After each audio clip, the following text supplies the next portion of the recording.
Hello and welcome. My name is Dr. Paul Kerstetter, and in today's session, we're going to explore how to properly constrain an FPGA design that uses the Clock Wizard and uses Vivado, focusing on both physical and timing constraints. We'll walk through a practical example on the ZCU104 development board where a simple design interfaces a modern FPGA with legacy hardware from the 1980s. Along the way, I'll explain how to set up pin assignments, define clock constraints, and handle special cases like asynchronous resets. Finally, we'll look at how Vivado's Constraints Wizard can help simplify this process and achieve timing closure without headaches. Whether you're new to FPGA design or looking to sharpen your constraint skills, this presentation will give you clear, actionable guidance. Let's dive in. FPGA timing closure, a timing closure example when using the Clock Wizard. Here's an example block diagram from some FPGA code I wrote for the ZCU104 development board. The design is very simple. It uses just one flip-flop, a Clock Wizard IP core. The Clock Wizard takes 125 MHz input clock and divides it down to 8 MHz. On the output side, the FPGA is connected to some legacy hardware from the 1980s. It's much slower than what the FPGA can handle. The input circuitry, which isn't shown here, is actually much faster than the old SN54 device on the output. All the circuit does is clock a single bit through a flip-flop, transferring data from the newer system to the old one. It may be simple, but it's a great example for presentation purposes. First, since there are 6 signals coming from the outside world and connecting to the FPGA, we need to define exactly where each one lands on the chip. That means assigning the correct pin locations and also specifying the I/O standards those pins will use. This step is handled through something called physical constraints. Physical constraints tell the FPGA how its logical ports in your code map to actual pins on a device, and they set the electrical characteristics so the signals work reliably with the connected hardware. Next, we need to define our clock constraints. Clock constraints tell Vivado the exact frequency and timing requirements of the clocks in our design. They're essential because the timing engine uses them to verify that every path in the circuit meets the required setup and hold times. In this project, we have both the main high-speed input clock and slower divided down clock generated by the Clock Wizard. By defining each one, we give Vivado the information it needs to accurately analyze timing across the entire design. Assuming the data in signal is driven by a faster device than the SN54 flip-flop, its propagation delay, the time it takes for the signal to travel from the source to the FPGA input, will be shorter. In this case, the minimum delay might be around 1 nanosecond and the maximum delay about 3 nanoseconds. To accurately capture this in our timing analysis, we set input delay constraints relative to the 8 MHz clock. The maximum input delay is set to 3 nanoseconds and the minimum input delay is set to 1 nanosecond. These constraints help Vivado verify that the incoming data arrives at the right time for the proper sampling inside the FPGA.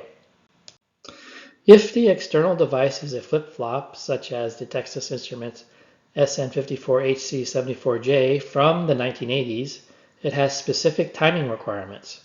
For this device, the setup time, the time before the clock edge that the data input must be stable, is 25 nanoseconds. The hold time, the time after the clock edge that the data must remain stable, is 5 nanoseconds. If we choose to clock this flip-flop at 8 MHz, we need to set output timing constraints to match these requirements. Specifically, the maximum output delay relative to the clock should be 25 nanoseconds, and the minimum output delay should be 5 nanoseconds. These constraints ensure that the data arriving at the flip-flop meets its timing needs, allowing reliable communication between the FPGA and the legacy device. Since the signal reset in is asynchronous, it doesn't have a fixed timing relationship with the clock. Because of this, it's impossible to define meaningful input timing constraints for it. To prevent Vivado from generating false timing violations on this signal, we tell it to ignore timing analysis on paths starting from reset in. This is done using what's called a false path constraint, which effectively removes the asynchronous reset from timing checks. This way, Vivado focuses its analysis on the synchronous parts of the design, avoiding confusion from signals like asynchronous resets. Do the constraints we just discussed actually work? No, they don't. At least not right away. The main reason is the use of the Clock Wizard IP. The manual constraints we applied can conflict with the constraints generated automatically by the Clock Wizard, making it difficult to get timing to close. Fortunately, Vivado includes a constraints wizard that helps manage this complexity. In the next demo, I'll show you how to use the wizard to generate the correct timing constraints and achieve timing closure smoothly. Okay, time for our demo. This is the project which represents the block diagram in our presentation I discussed previously. And I have the sources window open here.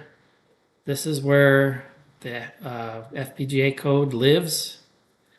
Below it, I have the Clock Wizard IP core already instantiated.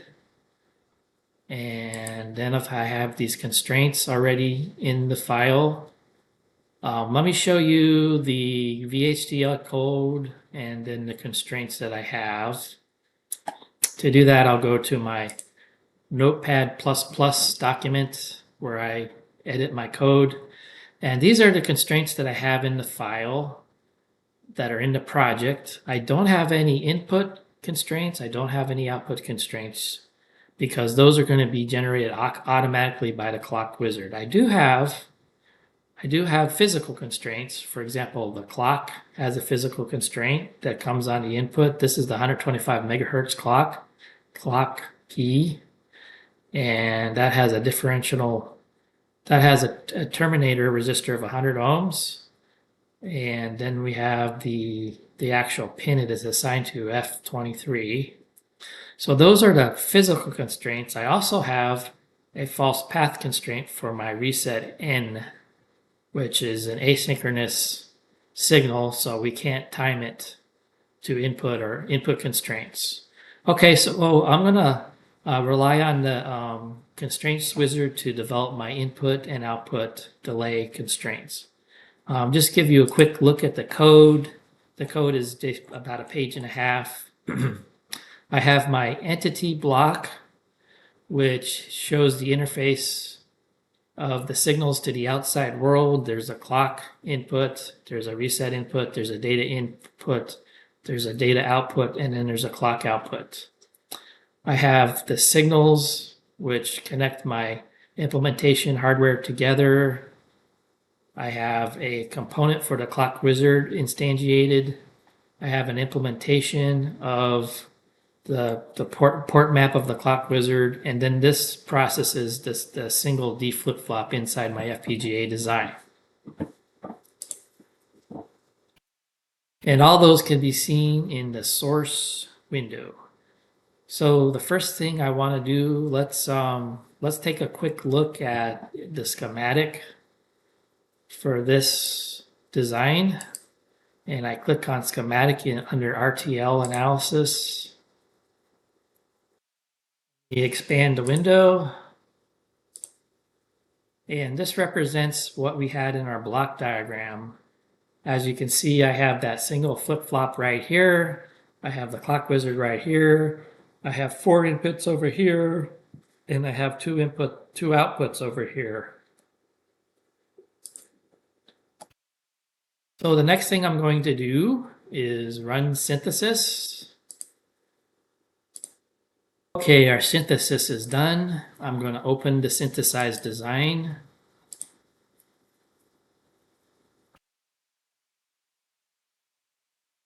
Okay, I'm going to go over to the left here, and I'm going to click on Constraints Wizard. And I'm going to define my constraints file as the target. And then I'm going to go back to Constraints Wizard and click on it again. And this is a menu. This is going to guide us into developing our input and output constraints. So I'll hit Next. And my primary clock, I have an existing primary clock. That constraint has already been done. I don't have any generated clocks that it shows.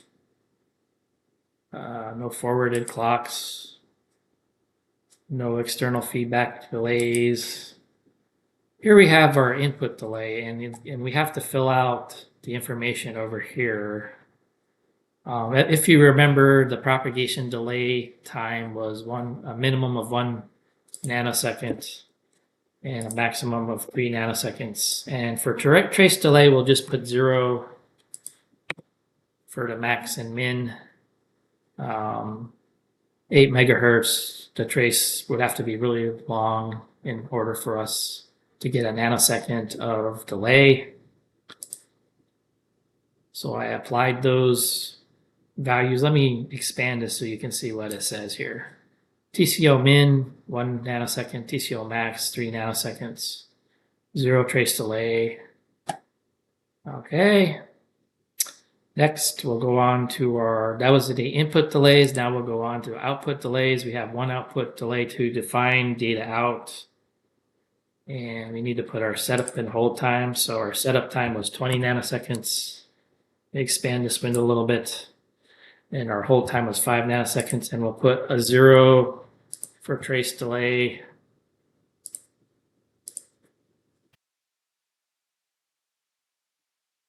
And we applied that. Now we hit next. Combinatorial delays. It says we have 4 of them. And those are our input and output delays. And physical exclusive clock groups. We don't have any of those. Logically exclusive clock groups with no interaction. We don't have any of those. Logically exclusive clock groups with interaction. We don't have any of those. Asynchronous clock domain crossings. We have one false path, which we already set up in our constraints file. That's the reset n. And so that's it. The timing constraint wizard created 5 new timing constraints. It created a clock, and it created 2 input delay constraints and 2 output delay constraints. Okay, so let's take a look at what it did. We'll go to Notepad+, go to the Constraints tab, we'll reload it. And so there you have it, right there. Those are the new constraints from the Clock Wizard. As you can see, it created a create clock constraint for 125 nanoseconds, which is our 8 megahertz clock. And it calls it, this is the name it calls it, virtual clock out 1 clock wizard 0. And then it has a waveform. And then we have our 2 input constraints and our 2 output constraints. So where would you find this information if you wanted to write these constraints manually? And I think I have something which might be helpful for you to find that information.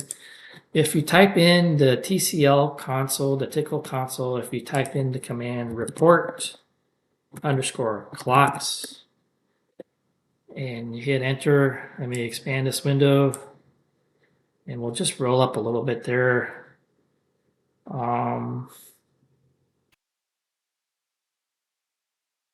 That gives you the clock information that's available. And here it is, virtual clock out, clock wizard. This is our constraint.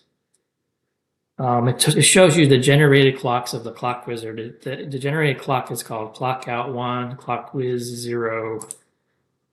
And the master source is given, and the edges and the edge shifts are given, and then the generated source is given. So that gives you some information that you could use to develop some timing constraints manually if you wanted to.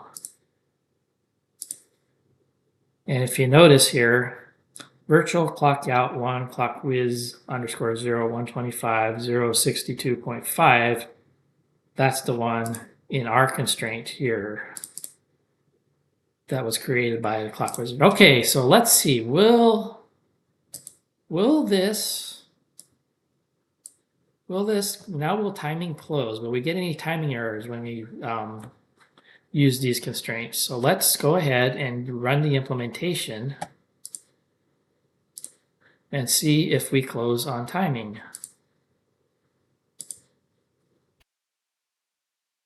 Okay, implementation successfully completed. Let's open implemented design. Okay, and as you can see, our timing has passed. Our worst case negative slack is 94.575 nanoseconds. And that's for our setup time, and our hold time, our worst case is 0.388 nanoseconds. Okay, that's all for now. I hope you found this video helpful. Don't forget to like, subscribe, and hit the notification bell for more content on FPGA design with Vivado. Drop any questions or topics you'd like to see in the comments below. I'd love to hear from you. Thanks for watching, stay safe, and I'll see you in the next video.